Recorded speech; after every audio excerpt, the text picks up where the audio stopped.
إلا الله لا إله. یہ جو لبرل لوگ ہیں یہ کہتے ہیں پہلے 4 سال اچھی طرح پرکھو لڑکے کو. میں بھی ملیشیا میں تھا تو وہاں ایک ہمارے پٹھان دوست تھے, کنوارے گھوم رہے تھے, کنوارے. میں نے کہا آپ کی عمر اتنی, نکاح کیوں نہیں کیا؟ انہوں نے کہا میں 24-25 سال سے یہاں پر ہوں تو میں یہی نکاح کرنا چاہتا ہوں, نیشنلٹی وغیرہ اور کچھ وہاں کے یعنی وہ مل جائے ان کو, اقامہ جسے کہتے ہیں عربی میں اقامہ کہتے ہیں, ریزیڈنس ویزا جسے کہتے ہیں, تو میں یہاں کی خاتون سے نکاح کرنا چاہتا ہوں. میں نے کہا پھر کیا کیوں نہیں؟ کہہ رہے ہیں یہ ویسے بڑا اسلامی ملک ہے لیکن اس معاملے میں بڑے لبرل ہیں. یہاں کی کسی خاتون کو نکاح کا پیغام بھیجو تو وہ کہتی ہے مجھے کیا پتا کہ آپ کی میری شادی کامیاب ہو بھی سکے گی کہ نہیں ہو سکے گی. تو پہلے دوستی لگاؤ, 2-4 سال تک اکٹھے کافی پیتے ہیں, چائے پیتے ہیں اور ریلیشن بھی قائم کرتے ہیں, حرام ریلیشن, تاکہ مجھے پتا چلے کہ آپ میرا میاں بننے کے قابل بھی ہو یا نہیں ہو. پھر جا کے کہتے ہیں کہ وہ اس پروسیس سے گزرنے کے بعد وہ اوکے کی رپورٹ پیش کرے گی, ہاں بھائی ہر لحاظ سے اوکے ہے بندہ, اور جو ہے غصے کا بھی تیز نہیں ہے, بھڑک بھی نہیں جاتا, اور ایک دم اوکے کی رپورٹ ہے ہر لحاظ سے. پھر شادی ہوتی ہے اور کہتے ہیں پھر 1 ہفتے میں طلاق بھی ہو جاتی ہے. وہاں طلاق کا ریشو بہت زیادہ ہے. شادی میں گرل فرینڈ بوائے فرینڈ کم از کم 5 سال ایک دوسرے کو تجربہ کر کے سمجھتے ہیں. 5 سال 4 سال, کہیں مختلف پیکج مختلف علاقوں میں چل رہے ہیں, کہیں 3 سال کا پیکج بھی ہے. کم سے کم پیکج 1 سال کا ہے, کم سے کم پیکج. اور یورپ میں بھی یہی ہے. گورے شادی کب کرتے ہیں؟ بچے پہلے پیدا ہوتے ہیں, اس کے بعد دیکھتے ہیں کہ ہم میں انڈرسٹینڈنگ ہے یا نہیں ہے, پھر وہ شادی کرتے ہیں اور کہتے ہیں اب بالکل سوچ سمجھ کے ہوئی ہے شادی, اب سوچ سمجھ کے ہوئی ہے. لیکن وہ بھی پھر تھوڑے دنوں میں کیا ہو جاتی ہے؟ طلاق. تو حقیقت میں تو نکاح کے بعد ہی پتا چلتا ہے کہ یہ رکھنے کے قابل بھی ہے یا نہیں ہے. تو اسلام نے اس کا حل یہ نہیں دیا کہ پہلے ایک دوسرے کو ٹیسٹ کرتے رہو.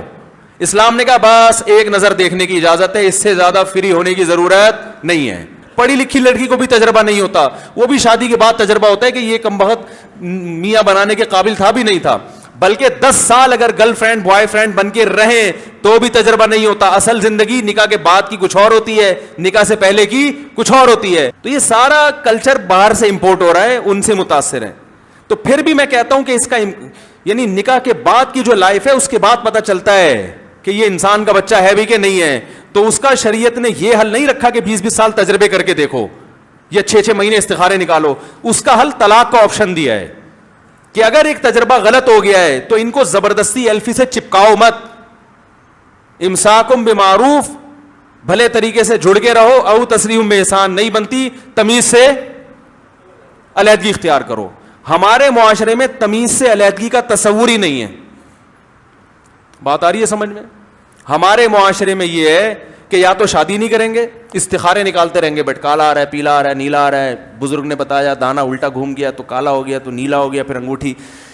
مہینے لگا دیں گے نکاح میں, اور جب ہو گیا اب نہیں بن رہی تو ٹھیک ہے, پہلے کچھ پروسیس اسلام نے بیان کیے ہیں کہ محبت سے جوڑو, دونوں خاندان بیٹھیں, نصیحت کرو, اور یہ بھی بتایا کہ ہر گھر میں محبت نہیں ہوتی, کوئی آڑا ترشا چل کے ہی زندگی گزاری جاتی ہے. ہر لحاظ سے کوشش کر لی پھر بھی نہیں آیا تو اسلام کہہ رہے تمیز سے علیحدگی. اب ہمارے یہاں کیا ہے کہ نہ تمیز سے ملاپ ہوتا ہے, ہو جائے تو پھر علیحدگی کا آپشن ختم. اگر علیحدگی ہو جائے تو لڑکی کی بھی ساری زندگی شادی نہیں ہوتی, اس کو بھی تانے کوسنے تو طلاقی ہے, اور مرد کو بھی طلاقن وہ طلاقی اور اس طرح کے تانے دے دے کے وہ بھی معاشرے میں منہ دکھانے کے قابل نہیں رہتا. پھر وہ والے اس پر الزامات لگاتے ہیں, وہ سسرال والے اس پر الزامات لگاتے ہیں. ایک اتنا گندے طریقے سے علیحدگی ہوتی ہے, پھر کئی مہینے عدالتوں میں جہیز پہ مقدمے چلتے ہیں. کہتے ہیں یہ چمچ جو ہے نا میرے باپ نے دیا تھا مجھے, یہ چمچ میرا واپس کرو, ٹھیک ہے نا. چمچوں پہ لڑائیاں چل رہی ہوتی ہیں. یہ ہو رہا ہے. تو اسلام کو فالو پورا کیا جائے گا تو پھر اسلام سمجھ میں آئے گا, آدھا فالو کریں گے تو سمجھ میں نہیں آئے گا. وہ مجھے کہنے لگا کہ مجھے کسی لڑکی سے عشق ہو گیا ہے, فون آیا میرے پاس, عشق ہو گیا ہے تو میں کیا کروں, میں بڑا پریشان ہوں. میں نے کہا بھائی اگر ہو گیا ہے, کوئی اچھی ہے, اچھے گھرانے کی ہے, تو آپ والدین سے بات کر لو, نکاح کر لو. لن تر للمتحابین مثل النکاح, حدیث میں آتا ہے 2 محبت کرنے والوں میں نکاح سے بہتر کوئی چیز نہیں ہے. تو ہم تو نہیں کہتے کہ اس عشق کو ختم کرو, آپ شادی کر لو بھائی, نکاح کر لو بھائی, حرام حلال میں تبدیل ہو جائے گا.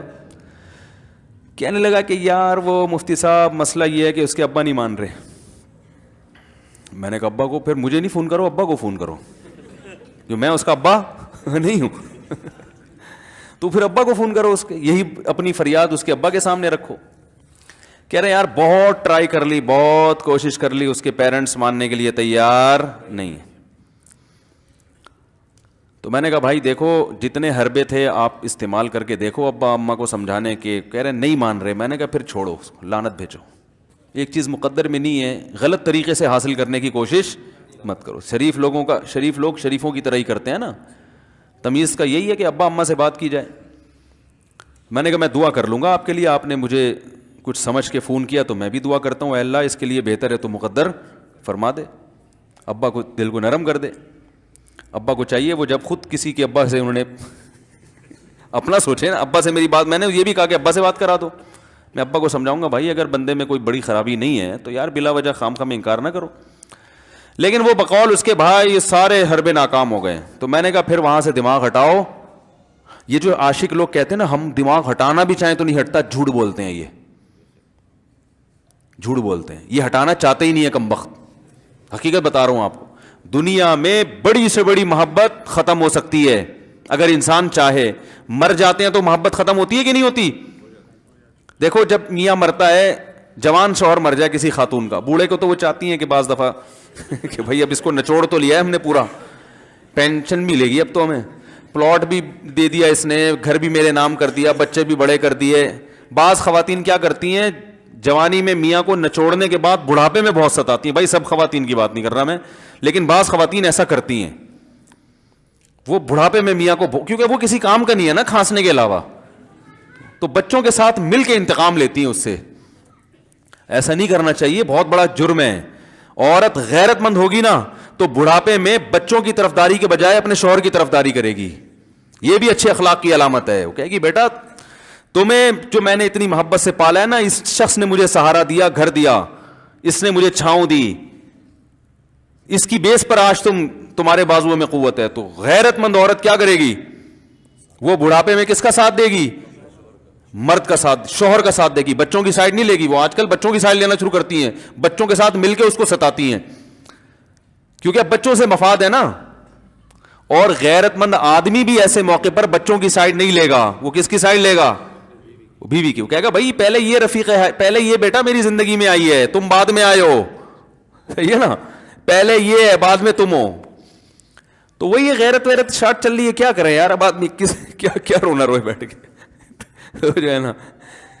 تو کیا بات کر رہا تھا میں؟ وہ عاشق کی مثال دے رہا تھا. تو اس نے مجھے کہا کہ مسئلہ، اس نے کہا کہ بھائی بات یہ ہے مفتی صاحب بس دعا کریں، وہ مجھے ہر قیمت پہ چاہیے. میں نے کہا بھائی بڑے سے بڑا غم انسان، میں نے کہا کوئی ہاں میں عورت کی مثال دے رہا تھا، میاں سے کتنی محبت جوانی میں اس کا انا للہ ہو گیا، کیسا روتی ہیں، ہائے یہ کیا ہو گیا، ہائے یہ ہو گیا، ہائے. بڑا دھچکا لگتا ہے بیچاری کو جو صحیح محبت کرنے والی. ہمارے اللہ کا شکر ہے مشرقی عورتیں محبت ہی کرتی ہیں میاں سے، تو کیسا روتی ہیں، کتنا بڑا غم. تھوڑے دن کے بعد بھول جاتی، بھول بھلائیاں.